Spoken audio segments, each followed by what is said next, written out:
Hey, this is Lotus Comics Press. I'm here with Miko Hughes, guys.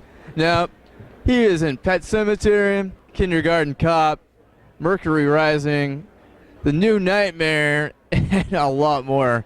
Now, getting right down to the interview, I gotta say, man, thank you very much for coming out to Texas Nightmare. Definitely, yeah. It's great to be here. Thanks for coming out to see me, too. Absolutely, man. So, with the films that you've done, obviously you've done anywhere from comedy to horror to, just you name it. I mean, Mercury Rising was kind of different too, Sure, action, yeah. Yeah. So, do you have a favorite genre of film that you actually like to portray? That's interesting. I think I maybe do like horror the best just because, I did films in, whatever genre growing up, but the horror films seem to have such a rabid fan base, such a staying power, that I wouldn't be here if it wasn't for the fans. So for that, I have to be really thankful. Well, I'm a huge fan. I mean, I grew up watching your films, and some of the scenes with Pet Sematary where church was involved, or even some of the scarier scenes, like that. This one right here is absolutely my favorite scene in Pet Sematary. Sure, yeah. So an intense one. So it's like, from all of that, even Full House, the dynamic kind of comedy that you had with Full House was kind of the same kind of dynamic kind of comedy that you had with Kindergarten Cop. Sure. Played a brat a lot. He's a little jerk for the most part. But, I mean, it wasn't like, I wouldn't describe it as jerky so much as it was very kind of sassy, kind of childhood kind of, sure, people or something. Yeah, I mean, people can relate to it. Cool. And whether it was Pet Sematary or Kindergarten Cop, people could always relate to your character. Oh, that's nice. Thanks. Yeah. And so I wanted to ask you, with all the filmmakers that are just now coming out, with a new evolution of film and the technology that's coming out with film. Sure. Do you have any advice that you would actually offer the new filmmakers coming into the industry? Oh, wow. There's so many elements to filmmaking. I don't know off the top of my head what comes to mind. I guess it just depends on what you're trying to do. It's always a balance between the art form of setting a tone and an atmosphere and creating, telling a story in the way that you want to, and then the physical work of it. Actually, it's much science as it is art. It is. It's finding that balance and having it well-rounded in every category. If it comes to working with actors and knowing how to have, if you're directing or whatever, have your actors trust what you have in mind and how to achieve what you want, or be it, getting a certain effect down or setting a certain pace with the editing. So. Now, with all the different movies that you've done, I'm a big fan, a little nervous, but no worries. But at the very, with all the films that you've done, you have a favorite, either movie or favorite experience, or working with Arnold to Robert Englund, that you're able to talk about on film. I think New Nightmare was probably the most fun to film. Yeah. Just the nature of it. Freddy was such an iconic character, and being a horror villain. It was strange how he was such a cultural icon. Kids knew about him who might not ever see the movies because they're too scary. Right. But they all knew Freddy. They knew the glove. They knew the makeup, the sweater.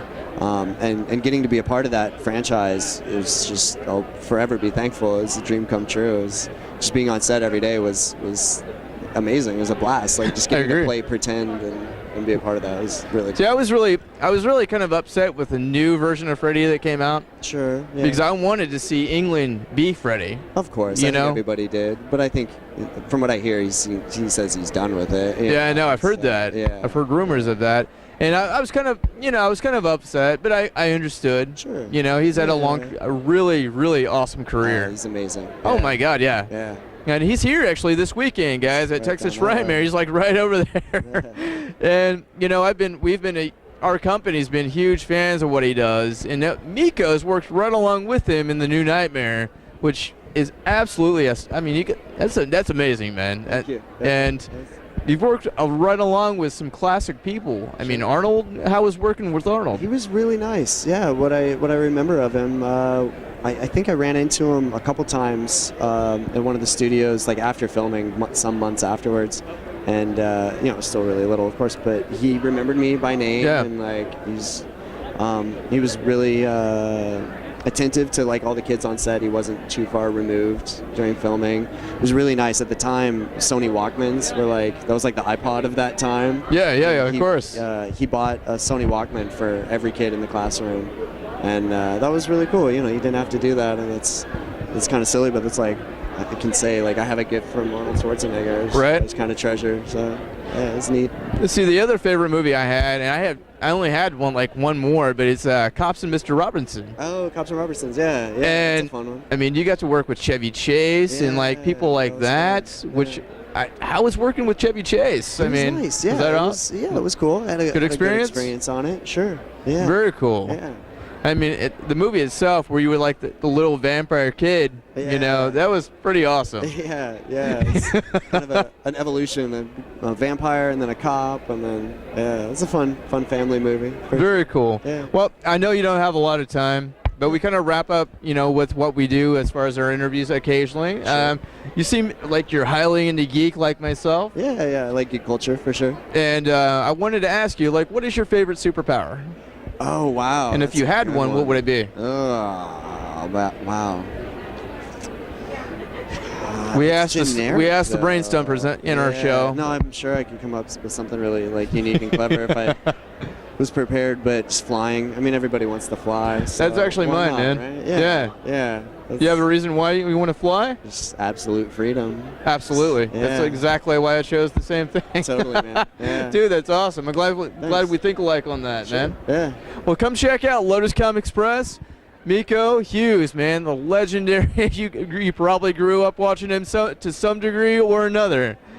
But he's absolutely a legend. Come check him out. Do you have a website or anything like that? Or a fan site or anything Twitter like that? and Instagram. Like Twitter I and have Instagram? a fan Facebook, but I don't really keep up with it so much. So I got you. Twitter and Instagram are probably the best bet, at Miko Hughes. And then I think Instagram's like, Whoa is Miko. Something absolutely. Like that. Well, thank you for taking the time out, Miko. Yeah, for sure. Thank you so much. I really appreciate absolutely, man. To sit down and have a chat with me. Oh, absolutely, man. Yeah. Hey, you're amazing with what you do, man. Oh, thank you. I try. I really hope there's some new evolution to what you're doing next. Try to stay busy. Stay absolutely. So, yeah. Miko Hughes, guys, come check out Lotus Comic Express, lotuscomics.com, and we'll see you here real soon. Thank you. Bye-bye.